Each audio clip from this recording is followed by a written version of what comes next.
Assalamualaikum warahmatullahi wabarakatuh dan salam sejahtera. Hasma dan saya ingin ucap selamat menyambut tahun baru 2021 kepada semua rakyat Malaysia. Kita telah melalui tahun 2020 dengan penuh cabaran. Sepatutnya 2020 ialah tahun kita sambut kejayaan kita menjadi negara maju, tetapi ini tidak terjadi. Sebaliknya, negara terpaksa hadapi cabaran luar biasa.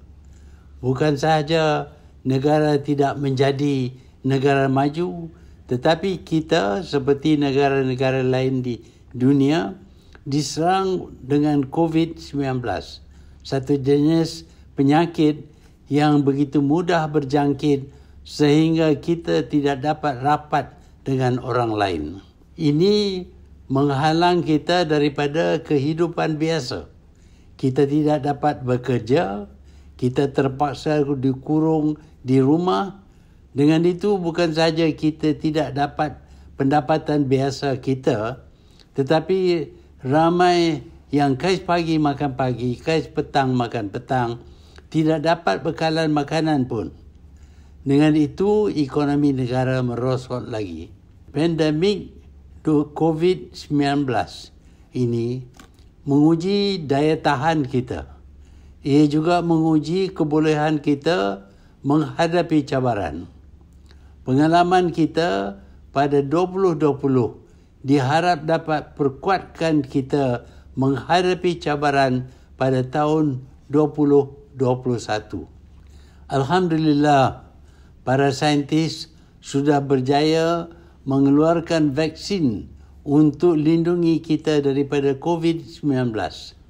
Oleh kerana lebih 5 bilion orang yang perlu disuntik, giliran kita mungkin lewat. Sementara itu, kita perlu sabar dan teruskan SOP kita. InsyaAllah, kita dapat selamatkan diri kita sementara kita tunggu suntikan vaksin. COVID-19 menghalang kegiatan ekonomi. Ini bermakna kita hadapi cabaran terhadap pembangunan ekonomi kita. Tetapi ada cara untuk kita pulih ekonomi kita. Serangan COVID-19 tidaklah sama kesannya antara negara. Sementara Amerika Syarikat dengan penduduk seramai 360 juta mengalami jangkitan berjumlah lebih 20 juta. Negara China dengan penduduk seramai 1.4 bilion mengalami jangkitan kurang daripada 100,000. Demikian juga Malaysia dengan penduduk 32 juta. Jangkitan melebihi 100,000. Lebih tinggi daripada negara China. Kita perlu tahu kenapa perbezaan ini berlaku. Lebih-lebih lagi, kenapa serangan ke atas rakyat China kurang daripada Malaysia dengan penduduk yang hanya 32 juta. Mungkin sebabnya ialah kerana kerajaan hadapi tekanan politik yang begitu berat sehingga tidak dapat tumpu kepada masalah pandemik COVID-19. Jika kerajaan sekali lagi pandang ke timur, mungkin kita dapat banyak maklumat bagaimana China dapat kurangkan perkembangan wabak ini. Tetapi kerajaan ini bukanlah kerajaan pilihan rakyat dalam pilihan raya.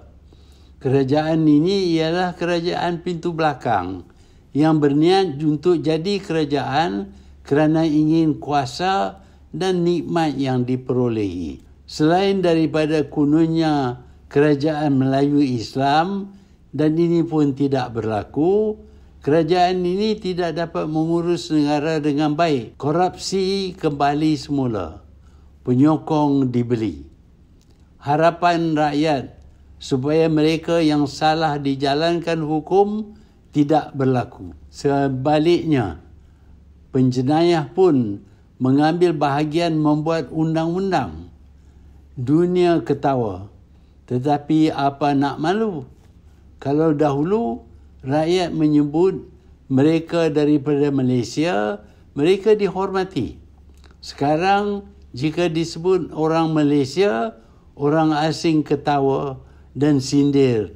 Apa sudah jadi kepada negara kamu?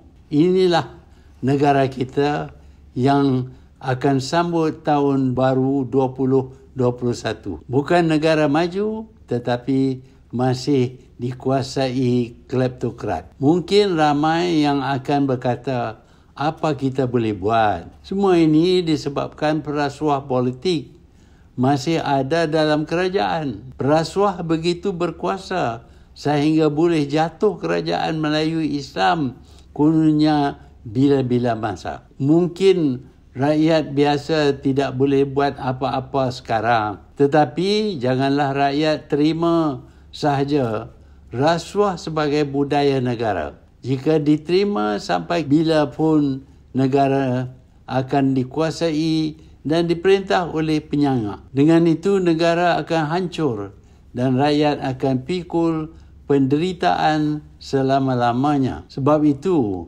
resolusi rakyat bagi tahun 2021 ini ialah berjuang untuk hapuskan rasuah. Jika rasuah berleluasa, maka rakyat akan terbeban apabila segala-gala kos akan meningkat dan yang kaya sahaja yang mampu menyogok. Dengan ini juga ekonomi negara akan merosot dan kita akan jadi pengemis. Jika resolusi 2021 ialah menolak rasuah dan selamatlah kita terutama setelah disuntik dengan vaksin anti-COVID-19.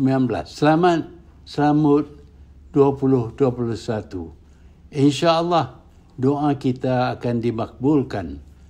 Terima kasih.